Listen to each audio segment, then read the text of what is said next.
ये शुरू खांसी या घरघराहट से होता है। जल्द ही आपकी छाती में जकड़न महसूस होने लगती है। सांसें तेज और उथली हो जाती हैं, जिससे सांस लेने में तकलीफ होती है। ये अस्थमा अटैक के सामान्य लक्षण हैं। दुनिया भर में 300 मिलियन से अधिक लोग अस्थमा से पीड़ित हैं और हर साल लगभग 2,50,000 लोग इससे मर जाते हैं। लेकिन लोगों को अस्थमा क्यों होता है और यह बीमारी जानलेवा कैसे हो सकती है? अस्थमा श्वसन तंत्र को प्रभावित करता है, खासकर छोटे वायुमार्ग जैसे ब्रोंकाई और ब्रोंक्यूल्स। इन वायुमार्गों में म्यूकोसा कहलाने वाली एक आंतरिक परत होती है, जो चिकनी मांसपेशियों की एक परत से घिरी होती है। अस्थमा पीड़ितों में वायुमार्ग में लंबे समय तक सूजन रहती है, जो उन्हें कुछ ट्रिगर्स के प्रति अति संवेदनशील बना सकती है। अस्थमा के कई ट्रिगर्स में से कुछ में तंबाकू का धुआं, पराग, धूल, सुगंध, व्यायाम, ठंडा मौसम, तनाव और यहां तक कि सामान्य जुकाम भी शामिल है। जब अस्थमा से पीड़ित इन ट्रिगर के संपर्क में आते हैं तो अस्थमा का दौरा पड़ सकता है या स्थिति बिगड़ सकती है।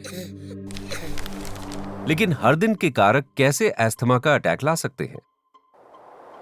यदि कोई अस्थमा रोगी ट्रिगर के संपर्क में आता है तो उसके फेफड़ों में छोटे वायु मार्गों को घेरने वाली मांसपेशियों के चिकने छल्ले सिकुड़कर संकीर्ण हो जाते हैं। इसके साथ ही ट्रिगर सूजन को और खराब कर देता है, जिससे म्यूकोसल अस्तर अधिक सूज जाता है और अधिक बलगम पैदा होता है। आम स्थिति में शरीर इस बलगम का उपयोग पराग या धूल जैसे कणों को फंसाने और साफ करने के लिए करता है, लेकिन अस्थमा के दौरे में यह संकुचित वायु मार्ग को अवरुद्ध कर देता है, जिससे सांस लेना और भी कठिन हो जाता है। इन प्रभावों के कारण अस्थमा के लक्षण उत्पन्न होते हैं। चिकनी मांसपेशियों के संकुचन के चलते सीने में जकड़न महसूस होती है।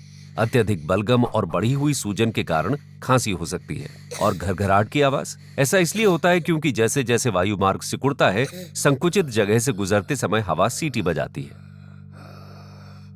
इन लक्षण से ऐसा महसूस हो सकता है जैसे उनकी हवा खत्म हो रही है। फिर भी अस्थमा के दौरे के दौरान सूजन के कारण सांस लेने की तुलना में सांस छोड़ना कठिन हो जाता है।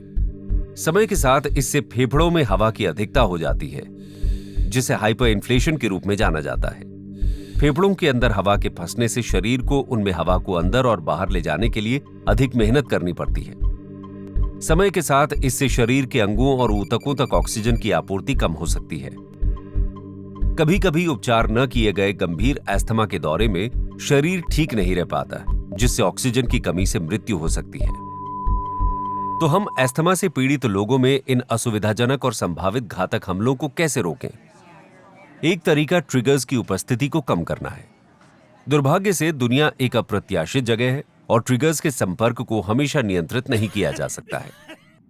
यहीं पर इन्हेलर अस्थमा का प्राथमिक उपचार आते हैं। ये दवाएं अस्थमा रोगियों को उनके अस्थमा के लक्षणों को नियंत्रित करने और रोकने में मदद करती हैं। इन्हेलर समस्या के स्रोत पर इलाज करने के लिए तरल, धुंध या महीन पाउडर का उपयोग करके प्रभावित वायुमार्ग के माध्यम से दवा पहुंचाते हैं। वे दो रूपों में आते हैं। राहत देने वाली दवाएं हैं जो लक्षणों का तुरंत इलाज करती हैं और उनमें बीटा एगोनिस्ट होते हैं। बीटा एगोनिस्ट संकुचित मांसपेशियों को आराम देते हैं, जिससे वायुमार्ग चौड़ा हो जाता है ताकि अधिक हवा फेफड़ों के अंदर और बाहर जा सके। इन्हेलर का दूसरा रूप निवारक दवाओं के रूप में काम करता है, जो लंबे समय तक अस्थमा के लक्षणों का इलाज करता है, और इसमें कॉर्टिकोस्टेरॉइड्स होते हैं। कॉर्टिकोस्टेरॉइड्स वायुमार्ग की संवेदनशीलता और सूजन को कम करते हैं, जिससे अस्थमा को नियंत्रण में रखा जा सकता है। ये पुरानी सूजन से लंबी क्षति को रोकने में भी महत्वपूर्ण है, जो वायुमार्ग पर घाव का कारण बन सकती है। इन्हेलर्स को बहुत प्रभावी माना जाता है और इसने कई लोगों को बेहतर जीवन जीने में मदद की है। हालांकि हम अस्थमा के उपचार और निदान में सुधार करने में काफी आगे आ गए हैं, फिर भी हमें इसके सटीक कारण नहीं पता है।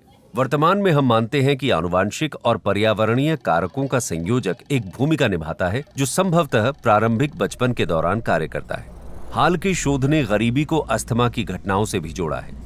ये अतिरिक्त प्रदूषकों और पर्यावरणीय परेशानियों के संपर्क से लेकर चिकित्सा देखभाल या उपचार प्राप्त करने में कठिनाइयों तक के कारणों से हो सकता है। जैसे जैसे अस्थमा के बारे में हमारी समझ में सुधार होता है, हम लोगों के वायुमार्गों को खुश और स्वस्थ रखने के बेहतर तरीके ढूंढना जारी रख सकते हैं। इन वीडियो के साथ अपने दिमाग को विस्तृत रखें और हमारे चैनल को सब्सक्राइब करें।